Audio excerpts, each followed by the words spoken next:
etc. It's their attitude that you say, go on. Yes. Oftentimes we contribute to our health problems by our self-centered attitude, self-centered belief, self-centered behavior. It is also true that we can contribute to the health problems of other people by treating other people in a hostile, self-centered manner, okay?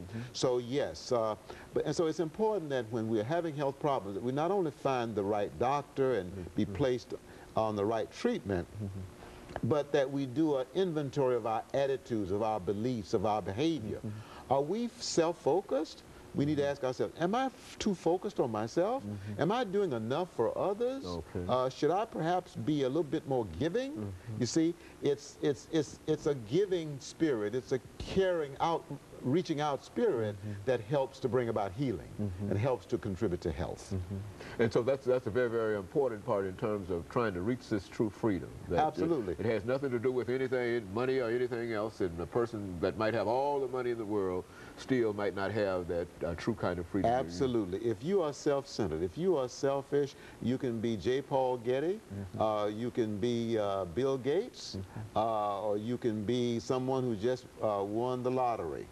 All right? If you're self-centered, if you are selfish, if your focus is yourself, you will not know true happiness. You will not know the peace that passes all understanding. You will not know the joy that only God gives. You will not know the abundant life. In other words, you will not know true freedom. In other words, Dr. Poe, I think you've also indicated by mentioning Bill Gates and others that there's something about philanthropy that sort of relieves you of, you've got a lot of money and you're looking for that kind of freedom and etc.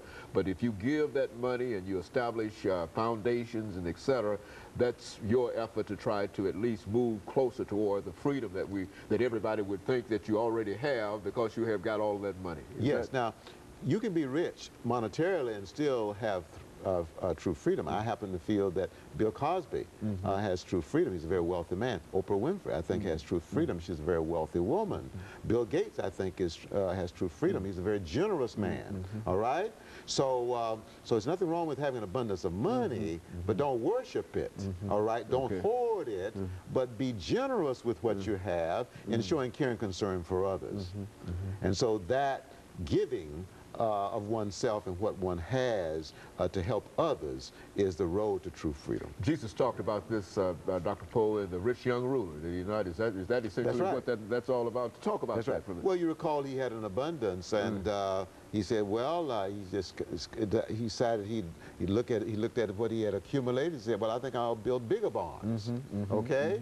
And I'll just eat, drink, and be merry, and I'll just sit back. Okay. And then the Lord said, you fool, this night your soul will be required of you, okay? So we're not here to accumulate. We're not here to become rich. We're here to serve God, and we serve God by helping one another.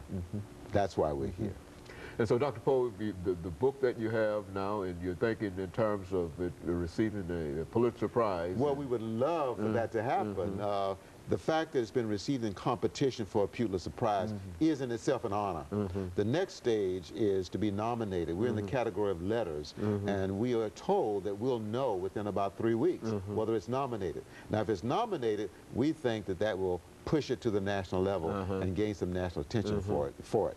By the way, the president of the American Association of Christian Counselors, Dr. Tim Clinton, read the book and has agreed to promote it. Each person who reads this book, Dr. Haney, has almost the same response: I couldn't put it down. And it's such a small book in sense of where books generally go. So you're saying that with this small book, that they can find basically anything in terms of their own lives, no matter what kind of life they might live, about how they might be able to move toward being whole. Well, yes, the book answers the question, how do I overcome the damage that's been done to me by having been abused, mentally abused, physically abused, sexually abused? How can I overcome the damage? The book answers that question. And if you've been abused, then Imogene speaks to you. If you know someone who's been abused, Imogene speaks to you. If you're a counselor and you work with abused clients, and I'm sure you do if you're a counselor, then Imogene speaks to you. And so it's a book book that is really open to all individuals in order, but what makes it so common, it seems to me, is that it's dealing with a common theme, which is to say that the closer you move to God, yes, the better your situation is. Would that be? Absolutely. You know, sometimes people say, you know, I'm praying now, I'm going to church, but it seems as if I'm having more problems than I had before, or the more I try to do the right thing, the more problems I have. Well, there is a period of trials that we go through when we just turn away from self-centeredness. The devil works harder to keep us focused, keep us self-focused, all right? But if we persist, all right, and if we hang in there, then the Holy Spirit begins to deliver us into a higher level of relationship with Christ. And God can change lives. Absolutely. Saying, Dr. Poe. He can change lives, and he can change anything.